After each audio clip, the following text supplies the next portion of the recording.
Muy buenas tardes, hermanos amados. Les saludo en el maravilloso nombre de nuestro Señor Jesucristo. Y bien, vamos a leer la Biblia en el libro del Evangelio de San Juan, capítulo 15. La vid verdadera, en otros dice el verdadero vino. Y bien, en el nombre del Padre, del Hijo y del Espíritu Santo. Señor, te pedimos que tú bendigas tu palabra, Señor, que sea de bendición para nuestras vidas, que sea tu Espíritu Santo dirigiendo este tiempo, Señor, de desertar tu palabra. En el nombre de Jesús, amén. Yo soy la vid verdadera y mi Padre es el labrador. Todo pámpano que en mí no lleva fruto, lo quitará, y todo aquel que lleva fruto lo limpiará para que lleve más fruto. Ya vosotros estáis limpios por la palabra que os he hablado. Permaneced en mí y yo en vosotros. Como el pámpano no puede llevar fruto por sí mismo si no permanece en la vid, así tampoco vosotros si no permanecéis en mí. Yo soy la vid, vosotros los pámpanos. El que permanece en mí y yo en él, éste lleva mucho fruto, porque separados de mí, nada podéis hacer. El que en mí no permanece será echado fuera como pámpano y se secará, y los recogen y los echan en el fuego y arden. Si permanecéis en mí y mis palabras permanecen en vosotros, pedid todo lo que queráis y os será hecho. Qué hermoso, ¿verdad? La palabra es maravillosa. Es para decir que de la boca de los niños y de los que maman era fundado la fortaleza. Bien, yo soy la vid verdadera y mi Padre es el labrador. Todo pámpano que en mí no lleva fruto, lo quitará, y todo aquel que lleva fruto lo limpiará para que lleve más fruto. ¿Qué es una vid? La vid es una planta trepadora de tronco retorcido con renuevos o ramas tiernas y largas, flexibles y nudosas que brotan de la planta.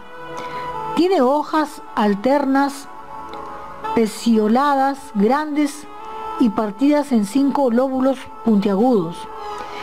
Echa flores verdosas en racimos que se transforman en uvas. El fruto de la vid es, pues, la uva. Esta planta es originaria de Asia y se cultiva en todas las zonas templadas. El significado bíblico de la vid: en el Antiguo Testamento, la vid representa al pueblo de Israel. Esto lo encontramos en Salmo 80, 8 y 9. El Salmo 80, el versículo 8 y 9. Que es amado y protegido del Señor, pero que por su orgullo, testarudez y idolatría y desobediencia continua, se convirtió en una vid salvaje que solo producía uvas amargas. Isaías 5. En el Nuevo Testamento, la condición de la vid pasa del pueblo de Israel a Jesús. Él es la vid verdadera, ¿verdad? Jesús mismo dice: yo soy la vid verdadera. La vid verdadera, vid porque cumple con lo que Dios le tenía para Israel. Pero Israel no respondió, ¿no?, a lo que Dios tenía planeado. Entonces, en Jesucristo se cumple, ¿no?, la vid verdadera. El lugar de Israel como pueblo de Dios es ahora tomado por Jesús. Igual la vid y sus discípulos, que vienen a ser las ramas. O sea, nosotros venimos a ser las ramas. Podemos visualizar lo que es un racimo de uva, ¿verdad? Su tronquito, sus hojitas y sus racimos, ¿no? Ya no es por la sangre judía que el pueblo de Israel se conecta o se relaciona con Dios, es ahora por su relación con Jesús. La vieja comunidad cesa de existir para establecerse una nueva, la relación de Jesús con sus discípulos y con nosotros. Es nuestra relación con Jesús lo que nos conecta a la vid de Dios. ¿Qué quiere decir una vid? Requiere 3 cosas. Requiere un labrador que la cuide. Requiere un labrador que la pode. Requiere de ramas que produzcan frutos y más frutos. En toda viña es necesario que haya una persona que la cuide, la limpie, la riegue y la vigile constantemente las plantitas, ¿no? La plantita, ¿no? Esta persona es el labrador o viñador. Cada año el labrador tiene que limpiar el suelo en donde se encuentran las plantas, ver la condición de las plantas, recortar el exceso de hojas, podar las ramas para que los pámpanos o renuevos puedan crecer vigorosos y producir una buena cosecha. En otras palabras, se dice que cada año es podada la planta para que no dé fruto inmediatamente, ¿no? Sino que lo indicado sería que después de 3 años de cortarla constantemente, pueda nutrirse bien esa planta y que pueda dar un fruto pues de excelencia, ¿no? Por eso dice, en toda viña es necesario una persona que lo labre o que haga el papel de viñador, ¿no? Entonces, este va a quitar las ramas secas que luego son echadas al fuego y quemadas. A veces es necesario recortar las plantas hasta el mismo tronco de la mata, para que los renuevos surjan con más vigor y produzcan una cosecha superabundante. En el relato bíblico de la vid, Jesús dice que el labrador es su padre. Y si Jesús es la vid y nosotros las ramas o renuevos, pámpanos, nosotros también somos cuidados por nuestro Padre Celestial. Somos podados para producir mejor fruto y hasta quitados y echados al fuego si estamos secos. Ahora, cuando se dice de que no da fruto, porque todo cristiano, por más, vamos a decir una palabra que, bueno, por más torpe que sea un cristiano, siempre va a dar fruto. Por más débil, siempre va a dar fruto porque es un hijo de Dios. Ha tenido un encuentro personal, permanece en el Señor, tiene temor de Dios. Pero el que no es cristiano, como hubo un Judas, ¿recuerdan a Judas? Bueno, pues el Señor ya sabía que lo iba a traicionar. Sin embargo, el trato que le dio el Señor a él fue igual que a todos los discípulos. Pero no respondió él porque no había una relación con el Señor, porque por supuesto estuvo andando con el Señor, al igual que los otros discípulos. Pero no permaneció en el Señor, tuvo una actitud de traición, ¿no? No fue una, eso fueron varias veces. Primero con las ofrendas y luego lo entrega, ¿no? Entonces, tendríamos que también aquí visualizar cuáles son las partes de la vid. Al igual que todas las plantas fructíferas, la vid tiene un tronco, ramas o retoños, hojas, flores y frutos. Una de las partes más importantes de una planta son las ramas. Sin ellas la planta no puede producir frutos. Las ramas son de la misma naturaleza que la planta y tienen una sola vida y un espíritu con ella. De aquí surgen 3 lecciones importantes. Una de total consagración es igual, así como las ramas viven solo para producir frutos, así nosotros debemos vivir para producir fruto. Una de absoluta dependencia, igual, así como las ramas dependen para la subsistencia del alimento que la vid le suministra, así debe ser nuestra dependencia en Cristo. Hay gente que viene a los pies de Cristo, se dan cuenta, y sigue su vida igual, no cambian, solamente que van a la iglesia, se bautizan y hacen todos los ritos, como se puede decir, una actitud religiosa. Cumplen con los dogmas, todo, inclusive van hasta las vigilias, ¿no? De repente, pero descansan en esa actitud, pero no tienen una permanencia en su casa, tienen una doble vida, ¿no? Entonces esas personas son las que no permanecen en el Señor. Porque tenemos que entender que la vid es Jesús, es el Padre, ¿no? El Señor que está en los cielos. Y el labrador es Jesús, que nos cuida, ¿no? Para que podamos dar un fruto, ¿no? Una de confianza absoluta comparable a nuestra fe. Así como las ramas se someten y dependen de la vid para poderse recibir incluso la salud, así debemos someternos y depender para poder recibir. Yo puedo todas las cosas a través de Cristo que me fortalece, ¿no? Como decimos siempre nosotros cuando nos despedimos, todo lo podemos en Cristo que nos fortalece, porque en Él lo podemos, pero no en nuestra fuerza. ¿Cómo se recorta una vid? En Juan 15:2 dice, se menciona en 2 formas. en que Dios recorta las ramas, quitándoles, eliminándolas por completo, limpiándolos para que produzcan más frutos que antes. En el mundo natural, toda madera muerta debe ser eliminada porque se convierte en una habitación de insectos y enfermedades que causan que la mata se pudra. Toda madera viva debe recortarse drásticamente con el objeto de prevenir que la vida de la vid sea absorbida por la madera de la rama en lugar de ser absorbida por los frutos. Yo no sé si alguien acá está entendiendo, porque habría que visualizar una planta de la vid, ¿no? Un fruto, ¿no? Para que tengamos una idea. Cuando hay muchas hojitas en una planta, hay que cortarle un poco las hojas para que cualquier planta de una flor, vamos a imaginar, para que pueda botar la flor hay que cortarle toditas las hojas para que dé el fruto, pues, ¿no? Entonces así mismo es la vid, ¿no?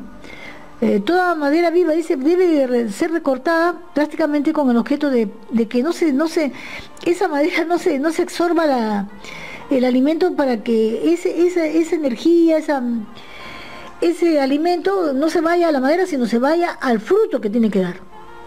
Por esto es que la vid se recorta casi hasta el tronco después de la cosecha, para que luego en el otoño surja frondoso y llena de fruta. Así como el labrador poda sus viñedos, Dios corta la madera muerta que de entre sus santos. O sea, sacó a Judas, ¿verdad? O sea, no lo sacó, sino que él por su pecado murió, él mismo se mató, ¿no? Porque él pudo haber pedido perdón. Pero bueno, y ese es otro tema. Y poda la madera con la vida.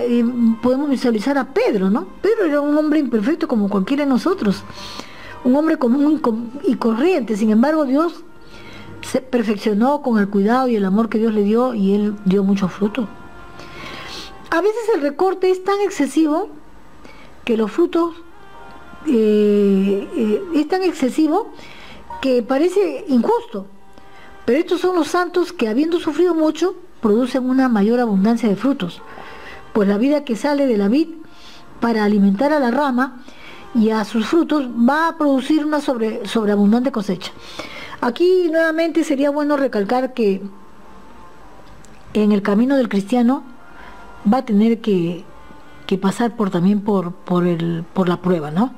O sea, hay un sufrimiento el cristiano. Dice: en el mundo tendréis aflicción, pero no temáis, yo ya vencí.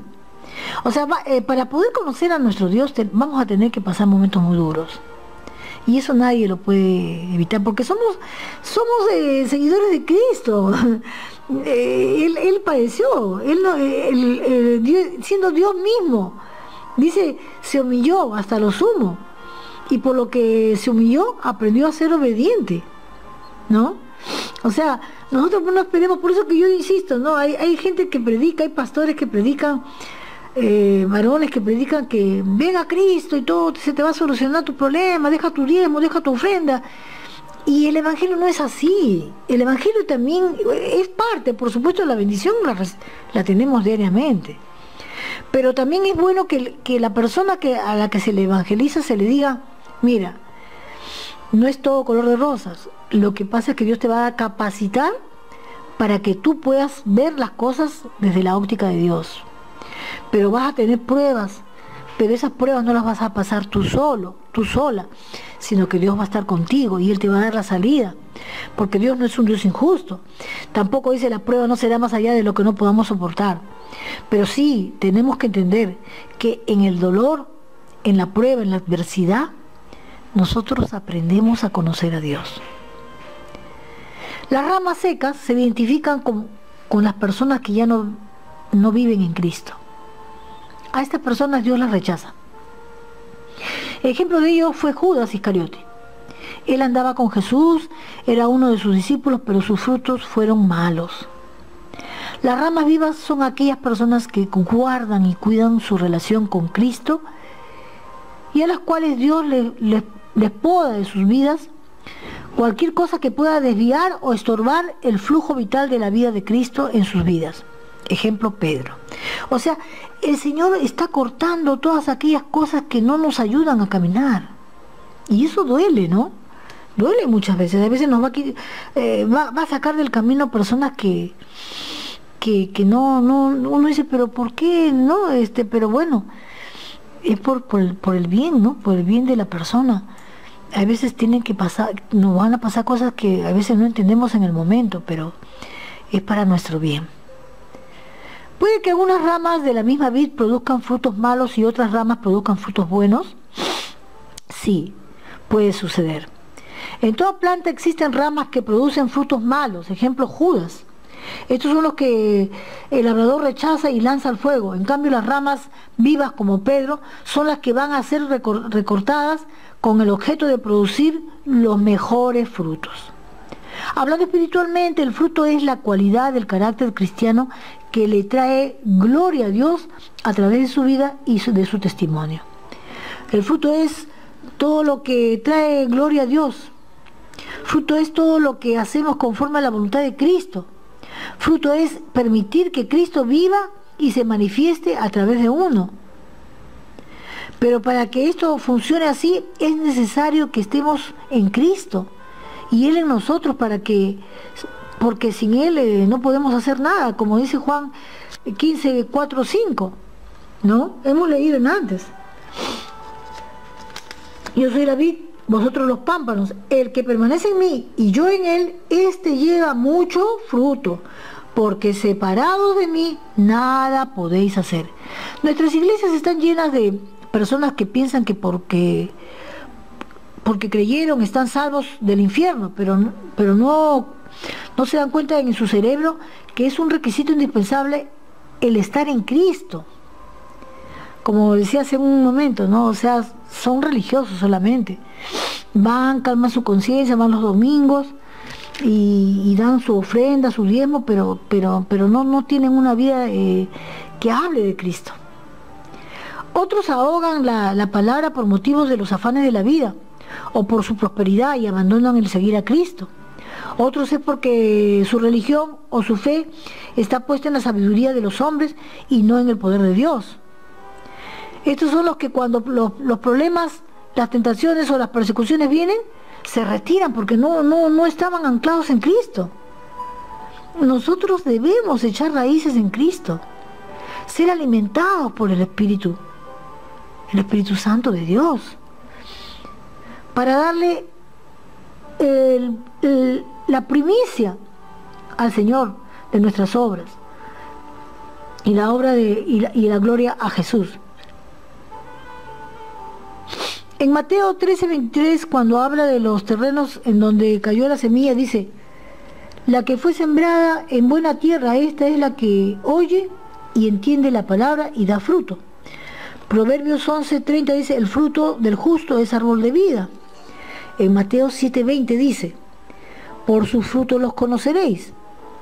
Y en Romanos 7:4 dice que debemos llevar fruto para Dios. Y luego Gálatas, ¿no?, describe los frutos del Espíritu.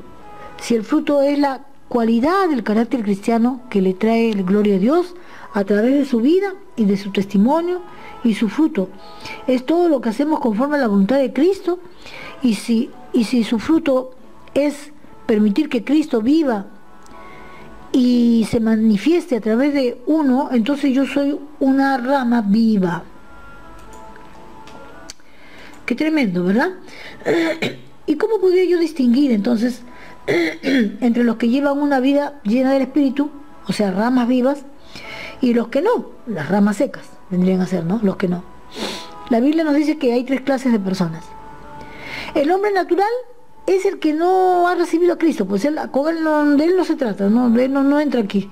1 Corintios 2:14 dice: pero el hombre natural no percibe las cosas que son del Espíritu de Dios, porque para él son locura y no las puede entender, porque se han de discernir espiritualmente. El hombre espiritual es el cristiano, que es dirigido, facultado y habilitado por el Espíritu Santo. 1 Corintios 2:15 dice: el Espíritu juzga todas las cosas. Y él dice: tenemos la mente de Cristo. En 2 de Corintios, ¿no? Corintios 2:16. Ahora, el hombre carnal es el cristiano que vive una vida de derrota, porque trata de vivir la vida cristiana con sus propios medios, esfuerzos y conceptos propios. es el que trata de alimentarse de la vid mediante sus propios esfuerzos, sin dejar que la vid, sin dejar que sea la vid la que le suministre el alimento. O sea, por decir, vamos a hacer una visualización. Yo tengo dinero en el banco y yo puedo ir al médico. Yo me enfermo y me voy al médico, no hay problema, ¿no? O sea, yo tengo tarjetas y yo no tengo problema si me pasa algo, porque lo tengo todo ya preparado, planeado. Ahora, pero también hay otra persona que también tiene la misma condición económica, pero esa persona no se va al médico hasta primeramente dobla sus rodillas. Teniendo el mismo nivel económico que esta otra primera que hemos mencionado. Porque esta segunda persona se enferma y lo primero que va y dobla su rodilla y le dice: Señor, ¿qué pasó? ¿Qué está pasando? Ayúdame, Señor, sáname, Señor. Ayúdame a recordar en qué pequé, qué comí, ¿no? O sea, ¿qué es lo que hice? ¿Por qué viene esta enfermedad? ¿Qué debo de hacer, Señor? ¿Es para que tú te glorifiques? ¿Debo ir a un médico? Señor, quiero esperar en ti. Háblame, Señor. Es lo primero que hace un cristiano que depende de Dios. Y no me interesa si tengo o no tengo dinero, porque yo sé que mi Redentor vive, yo sé que Dios es mi médico. Entonces la actitud del cristiano carnal es totalmente diferente a la actitud del cristiano espiritual. El cristiano espiritual puede tener posibilidades económicas de ir a un médico, pero sin embargo no lo hace. Primeramente dobla sus rodillas, como David, por ejemplo, ¿no? El rey David, siendo rey, él se postraba y le decía: Señor, ten piedad de mí, oh Dios, conforme a tus misericordias, conforme a la multitud de tus piedades, borra mis rebeliones, siendo un rey, ¿no? Que podría él llenarse de orgullo, ¿no? Pero sin embargo él se humillaba, por eso que Dios decía pues de él que tenía un corazón semejante al de Cristo, ¿no? En 1 Corintios 3:1 dice: de manera que yo, hermanos, no puedo hablarlos como a espirituales, sino como a carnales, como a niños en Cristo. Os di de beber leche y no vianda, porque aún no eres capaces, ni sois capaces todavía, porque aún sois carnales, pues habiendo entre vosotros celos, contiendas y disensiones, no sois carnales ni andáis como hombres. En conclusión, el hombre natural no es cristiano. Así de fácil, hermanos. Yo sé que aquí muchos se van a preocupar y es bueno examinarnos también, ¿no? El hombre carnal no es cristiano, simplemente. No es que no hay tal cosa como que pierde la salvación. La persona que no entendió, pues. No entendió. Le gustó el ambiente cristiano, está ahí, le gusta, pero no la entiende, no hay temor de Dios en su persona, entonces no puede permanecer en Cristo. En cambio, el hombre espiritual y el hombre carnal, si son cristianos porque ambos han recibido a Cristo, pero en el espiritual se manifiesta por los frutos del espíritu, y en el carnal se manifiesta por los frutos de la carne. Podemos decir entonces que conectados a la vid, habemos espirituales, ramas vivas, y habemos carnales, ramas secas. ¿Y cuáles son los frutos del uno y del otro? Pablo, hablando a los Gálatas cristianos, menciona en el capítulo del verso 19 al 23 del capítulo 5 de Gálatas, dice: existen dos clases de frutos, los frutos de la carne y los frutos del espíritu. Esta enumeración es dada como un ejemplo en el cual debemos mirarnos de la misma manera que nos miramos en un espejo para ver qué clase de frutos estamos produciendo. Pero también el mismo Pablo dice en el verso 21, cuando enumera los frutos de la carne, que además de los que él menciona hay otros más. Esto significa que la lista es más extensa aún. Los frutos de la carne en Gálatas 5, 19 al 21, el ser humano es egoísta por naturaleza, hace cosas que no debiera hacer. Toda persona que no se deja guiar por el Espíritu terminará por darle rienda suelta a los deseos de la carne. Si nosotros no leemos la Biblia, no estudiamos la palabra de Dios, no oramos en la tarde, en la mañana y en la noche, así como nos alimentamos, entonces nuestra carne va a crecer más, pues va a tener más fuerza y nos va a traicionar. Entonces tenemos que negarnos a nosotros mismos, inclusive hasta en las comidas, ¿no? Y es un tema que vamos a tocar más adelante. Jesús no nos liberó del pecado para que fuésemos a usar esta libertad para darle rienda suelta a la carne, ¿verdad? Y para que sujetemos de nuevo el yugo de esclavitud, como hicieron los Gálatas. Pues al aceptar ser circuncidados se desligaron de Cristo y lo sustituyeron por la ley mosaica, y esto los haría regresar a su vieja naturaleza y a una vida carnal. En esta situación no podían ser parte de la vid, y en consecuencia sus ramas morirían y tendrían que ser echados al fuego. Por eso el apóstol Pablo dice en Gálatas 5:21, los que practican tales cosas no heredarán el reino de Dios. La inmoralidad sexual viene a ser el fruto de la carne.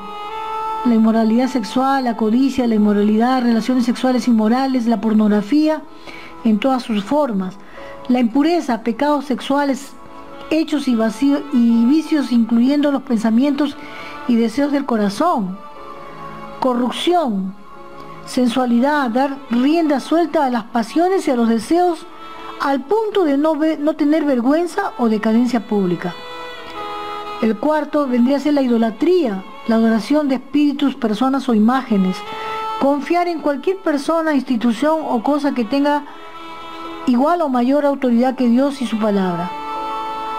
Hechicería, brujería, santería, espiritismo, magia negra, adoración de demonios y uso de drogas para producir experiencias físicas o espirituales. El 6, enemistades, odio intenso, intenciones y actos hostiles, desagrado externo. El 7 vendría a ser pleitos, discordias, argumento, antagonismo, lucha para ser superior a otros, celos, resentimiento, envidia por el éxito de otro. El 9, iras, explosiones de coraje que producen palabras y hechos violentos, contiendas, ambición, egoísmo, búsqueda de poder, herejías, introducir amenazas que producen división y que no son respaldadas por la palabra de Dios. Eso lo encontramos en Romanos 16:17. Disensiones, sedición, alzamiento contra la autoridad, división dentro de la congregación, en algunos egoístas o situaciones que destruyen la unidad de la iglesia. Envidias, borracheras, orgías, envidia, resentimiento o antipatía hacia la persona que tiene algo que uno desea. Las borracheras, embriaguez que causa deterioro en la mente o el control físico ocasionado por las bebidas alcohólicas. Y las orgías, fiestas excesivas y jolgorios, un espíritu de fiesta que envuelve el alcohol, drogas, sexo y similares. El apóstol Pablo, hablando de estas personas, dice que cualquier cristiano que haga alguna de estas cosas se cierre las puertas del reino de Dios y no posee la salvación eterna. Eso lo encontramos en Gálatas 5:21. Mas los frutos del Espíritu es el que se produce en los hijos de Dios a medida que permiten al Espíritu el dirigir e influenciar sus vidas para destruir el poder del pecado, especialmente los actos de naturaleza pecaminosa, y caminar en comunión con Dios. Los frutos del Espíritu incluyen amor, gozo, paz, paciencia, benignidad, bondad, fe, mansedumbre, templanza. Pablo nos dice que debemos practicar estas virtudes una y otra vez, ya que no hay restricción para este estilo de vida. Y todo esto lo podemos si mantenemos y celamos nuestra relación con Cristo. Para el hombre espiritual, Dios ha provisto una vida abundante y fructífera. Jesús dice en Juan 10:10, yo he venido para que tengan vida y para que la tengan en abundancia. Y en Juan 15:5 dice, yo soy la vid, vosotros sois los pámpanos. El que permanece en mí y yo en él, este lleva mucho fruto, porque separados de mí, nada podéis hacer.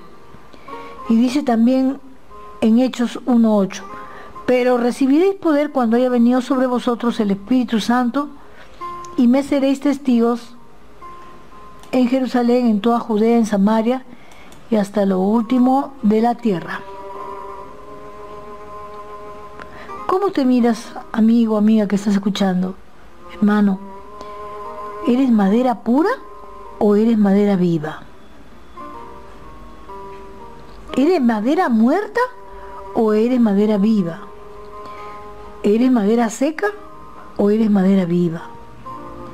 ¿Eres una rama que produce frutos o tus frutos son malos?